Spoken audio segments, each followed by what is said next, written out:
Bonjour les amis, j'espère que vous allez bien. Bienvenue sur cette chaîne sur laquelle on te parle au fait de ta santé mentale, de ta guérison intérieure, de ta maturité émotionnelle et spirituelle. En gros, sur cette chaîne, on va parler de tout ce qui est attrait à ta vie intérieure, mais pas seulement, on va toucher le pan de ta vie spirituelle. Moi, je suis Noélie Panda, je suis auteure, je suis une conférencière et je suis formatrice. Dans la vidéo précédente, j'avais commencé à parler de la dépendance affective. Et dans cette vidéo, je disais que souvent, vous avez l'habitude de croire que la dépendance affective, ce n'est que pour les relations amoureuses, amicales.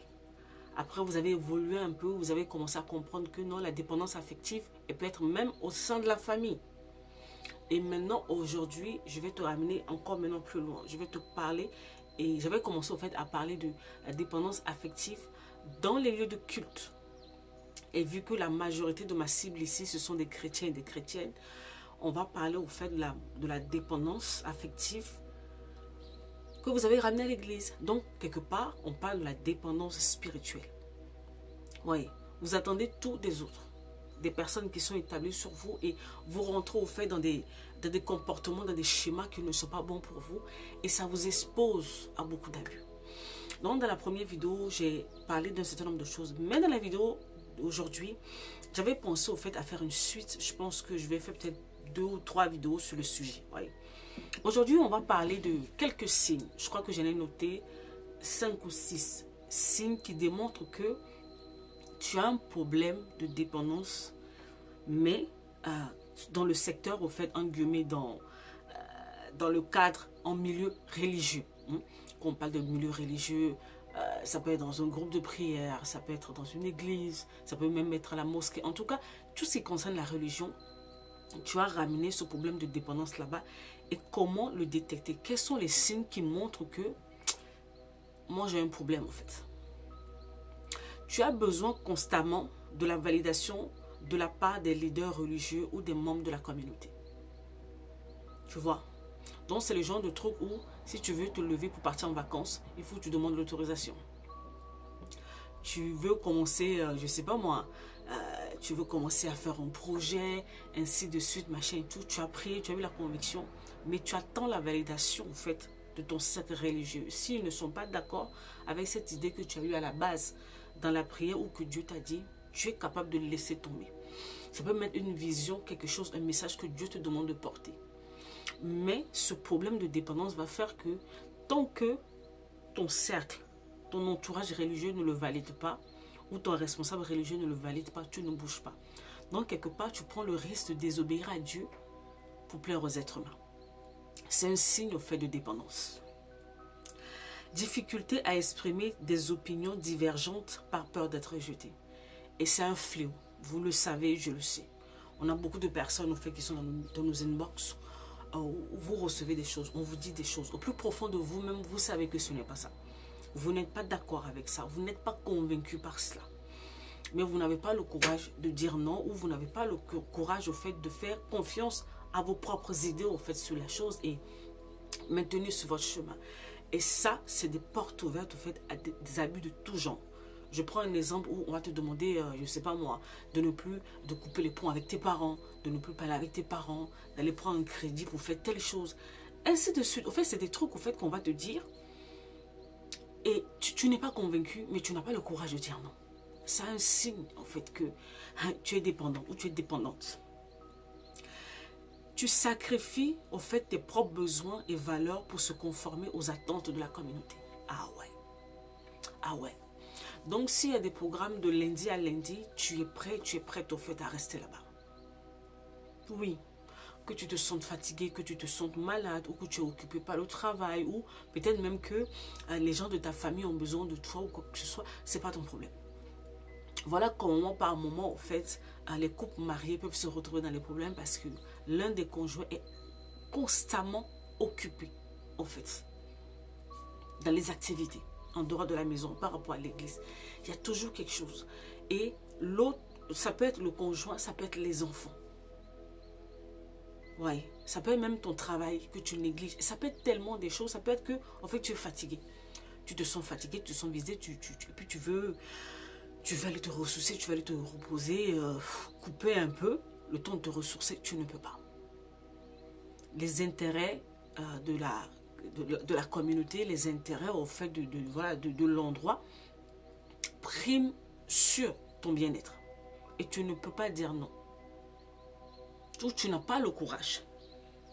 Tu vois? Donc, tu vas faire taire tes propres besoins pour continuer à œuvrer, à faire ce que tu fais. Et finalement, tu sais ce que ça produit? Ça va produire au fait de la frustration. Beaucoup d'entre vous, vous êtes frustrés, vous le savez. En fait, vous êtes juste dans le déni. Vous essayez de vous convaincre vous-même, mais vous êtes frustrés. Certains d'entre vous, vous êtes au bord de la dépression, ou ce n'est pas déjà de la dépression. D'autres même, vous êtes déjà en fait dans le burn-out du service. Mais ça, c'est quelque chose sur laquelle je vais revenir plus tard dans une autre vidéo. Tu es H24 occupé et tes propres besoins, en fait, pour ton équilibre émotionnel, psychologique, voire physique, tu ne l'as pas. Ça a un problème qui est là. Isolement social en dehors de la communauté religieuse. On te coupe de tout. Tu ne peux pas sortir au cinéma avec tes amis. Tu ne peux pas faire des activités autres.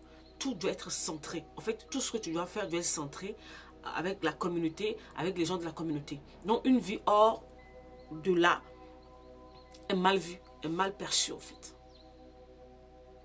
Ouais. Donc, si tu veux faire, en fait, des activités hors de ce cadre-là, bon, voilà, tu n'as pas trop le courage, ou soit même toi-même, à force au fait d'être dans ce mouvement-là, tu considères les personnes qui ne fonctionnent pas, qui ne sont pas dans le même cadre que toi, tu les considères comme des pécheurs, tu les considères comme des personnes qui ne sont pas dignes.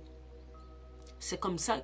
Ouais, souvent, vous parlez des sectes. Vous ne vous rendez pas compte que vous-même, vous rentrez au fait dans des trucs sectaires, en fait. Donc, toutes ces personnes qui ne sont pas dans votre communauté, toutes ces personnes, au fait, qui ne fonctionnent pas comme vous, en fait, ces personnes ne sont plus bonnes, ne sont plus assez bien à vos yeux.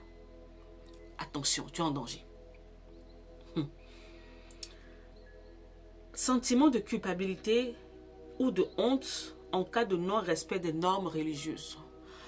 Après, tu as reçu, au fait, des enseignements. Moi, je me rappelle, il y avait une époque de ma vie où on m'avait tellement répété que c'est l'œuvre de l'Éternel qui te bénira. C'est l'œuvre de l'Éternel qui te bénira. C'est l'œuvre de l'Éternel qui te bénira.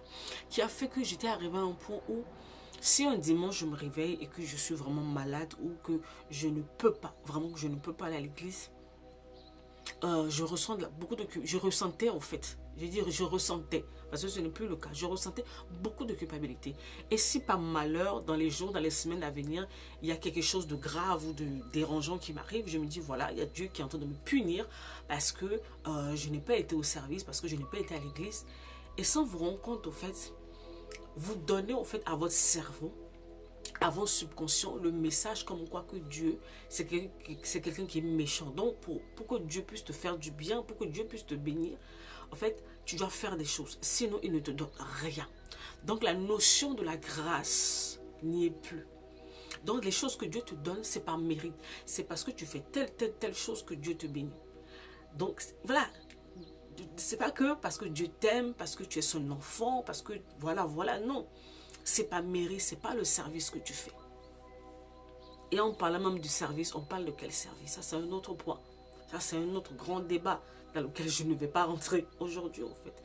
Donc, tout ce qu'on t'a inculqué, que pour faire de toi une bonne chrétienne, il faut faire ça. Si tu fais ça, voilà, tu es dans la norme.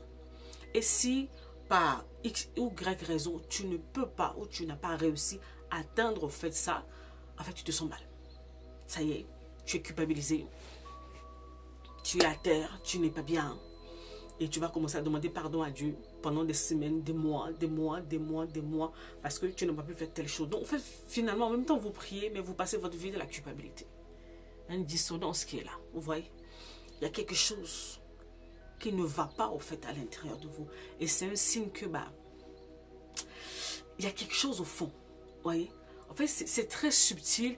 Vous avez tellement grandi, vous avez tellement évolué là-dedans que vous ne voyez même plus le problème, en fait. Mais je ne t'accuse pas. Hein. Pendant des années, j'ai été comme ça. Ah oui. Pendant des années, j'ai été comme ça. Difficulté à prendre des décisions sans l'avis de la communauté ou d'un leader religieux.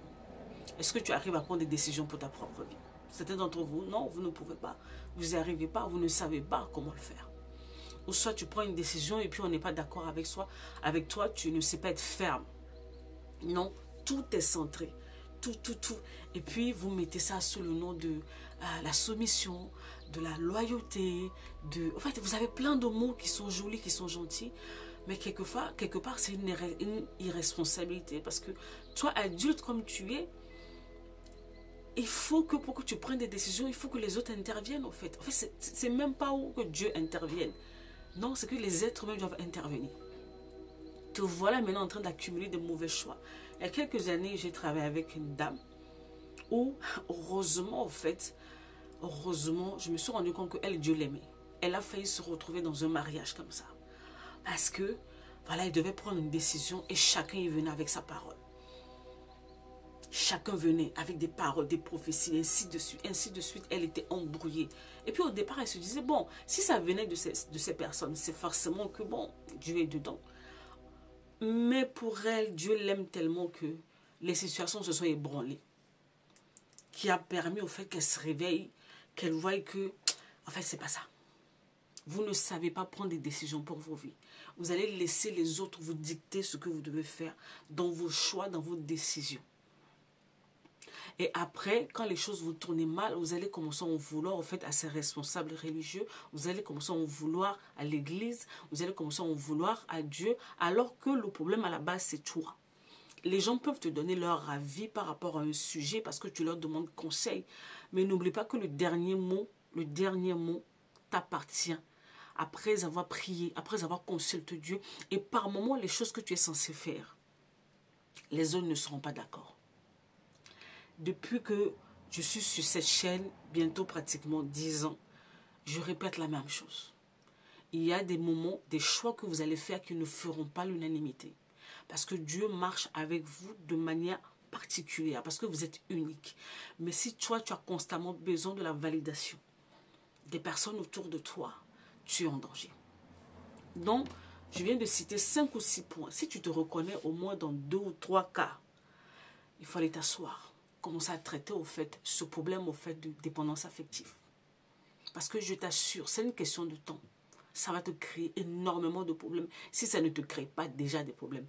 Mais en fait, c'est comme si tu te retrouvais dans un bourbier. Tu ne sais plus comment faire demi-tour. Il n'est pas encore trop tard. Tu peux faire demi-tour, mais il va te falloir beaucoup de courage. Vous n'aimez pas aller à contre-courant, en fait. C'est ça, en fait. Même le fait de refuser d'aller à contre-courant, c'est un signe, en fait, que tu as un problème de dépendance. Tu as besoin de te conformer au moule. Tu as besoin, en fait, ce besoin d'appartenance est trop fort à l'intérieur de toi.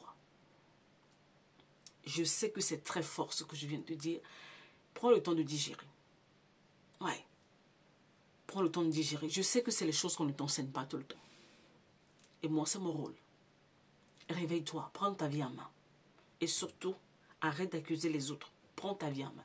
Si tu veux aller plus loin, travailler sur toi, voilà, retrouver un certain nombre de choses, n'hésite pas à m'écrire en bas de cette vidéo. Tu as les liens, les coordonnées pour pouvoir m'écrire. Et ensemble, en fait, on va voir dans quel cadre t'aider, t'accompagner. Il y a mon site internet Noélie Panda qui est là aussi, qui va, voilà, où il y a mes services que je propose pour les accompagnements. Prenez soin de vous et on se retrouve après. On va se retrouver pour la suite. La suite, c'est quoi? Les conséquences de la dépendance affective dans le milieu religieux. Qu'est-ce que ça cause? Rendez-vous dans la prochaine vidéo. Bye bye.